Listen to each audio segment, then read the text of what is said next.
প্রিয় ছাত্রছাত্রীবৃন্দ, আমার চ্যানেলে তোমাদের সকলকে স্বাগত জানাই।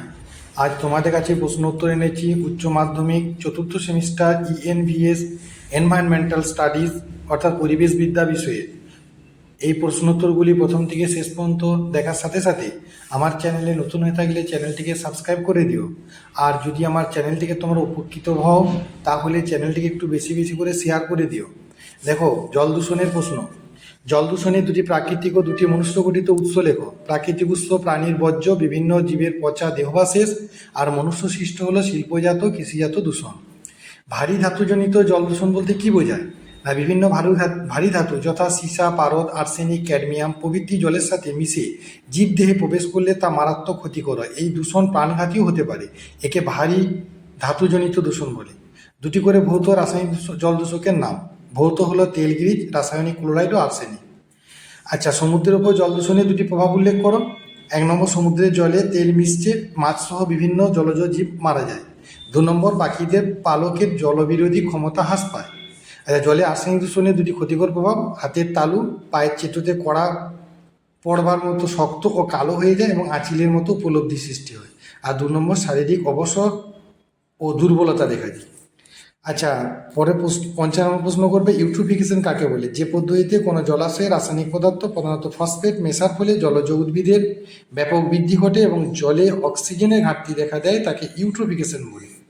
আর অ্যালগাল ব্লুম কাকে বলে? না, শৈবালের বৃদ্ধি ঘটে এবং অক্সিজেনের পরিমাণ কমে যায়, ফলে শৈবালের পচন ঘটে এবং জল দূষিত হয়।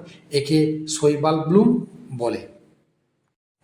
বিওডি বোর্ড কাকে বলে? জলে উপস্থিত জৈব উপাদানকে অণুজীবের সাহায্যে বিয়োজিত করার জন্য যে পরিমাণ অক্সিজেনের দরকার হয় তাকে জৈবনিক অক্সিজেন চাহিদা বা বায়োলজিক্যাল অক্সিজেন ডিমান্ড, সংক্ষেপে বিওডি বলে।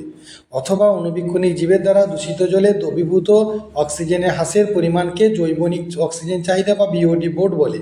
বোর্ড লিটার প্রতি মিলিগ্রাম এককে প্রকাশ করা হয়। আচ্ছা, সিওডি কোড কাকে বলে? না, কোড হলো জৈব ক্ষয়িষ্ণু নয় এইরূপ রাসায়নিক পদার্থকে জারিত করতে যে পরিমাণ অক্সিজেনের প্রয়োজন হয় প্রতি লিটার জলে তত মিলিগ্রাম অক্সিজেনকে ওই জলে রাসায়নিক অক্সিজেন চাহিদা বা কোড বলে। বিশ্ব স্বাস্থ্য সংস্থা অনুসারে পানীয় জলে কোড পরিমাণ হওয়া উচিত 10 মিলিগ্রাম পার লিটার, এর কম। আচ্ছা, কোডের সাহায্যে জলের বিশেষ কোন বৈশিষ্ট্য বোঝা যায়? না, 1 নম্বর, জলে উপস্থিত জৈব বস্তুর রাসায়নিক পরিবর্তনের মাধ্যমে অজৈব বস্তুতে পরিণত হতে প্রয়োজনীয় অক্সিজেনের চাহিদা বোঝা যায়। আর কোডের মানের সঙ্গে সঙ্গে জীবাণু সংখ্যাও বৃদ্ধি পায়। বোর্ড ও কোডের পার্থক্য। বোর্ড হলো 1 নম্বর, এটি হলো জীবজ বস্তুর অণুজীবীয় বিয়োজন ব্যবহৃত অক্সিজেন পরিমাণ। কোড হলো এটি হলো বিজারিত জৈব অজৈব বস্তুর রাসায়নিক জারণে ব্যবহৃত অক্সিজেনের পরিমাণ। আর বোর্ড হলো প্রধানত নিম্ন প্রকৃতির, কোড প্রধানত উচ্চ প্রকৃতির। 3 নম্বর, এক্ষেত্রে জীবীয় বিয়োজনকারী অণুজীবরা অংশগ্রহণ করে, এক্ষেত্রে রাসায়নিক জারক বস্তু সংগ্রহ করে। আচ্ছা, জলের গুণমান পরিচায়ক এমন দুটি মাপকের নাম। জলের গুণমান নির্ণায়ক ভৌত পরিমাপক হলো তাপমাত্রা, অস্বচ্ছতা প্রভৃতি, এবং রাসায়নিক পরিমাপক পিএইচ, ডিও না ডিসলভ অক্সিজেন প্রভৃতি।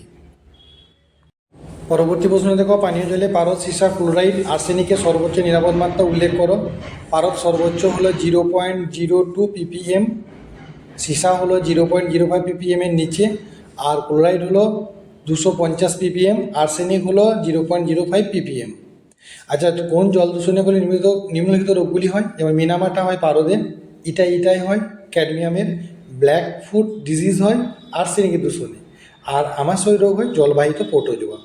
আচ্ছা, জলাশয়ের ফলে জলে ফসফেটের আধিক্য হলে এবং নর্দমায় জল মিশলে কি কি ক্ষতি হতে পারে? না, ফসফেটের আধিক্য হলে শৈবালের অতিবৃদ্ধি অর্থাৎ ইউট্রোফিকেশন তথা অ্যালগাল ব্লুম ঘটে, আর নর্দমার জল মিশলে জলে জীবাণু সংখ্যা বাড়ে ও জল দূষিত হয়।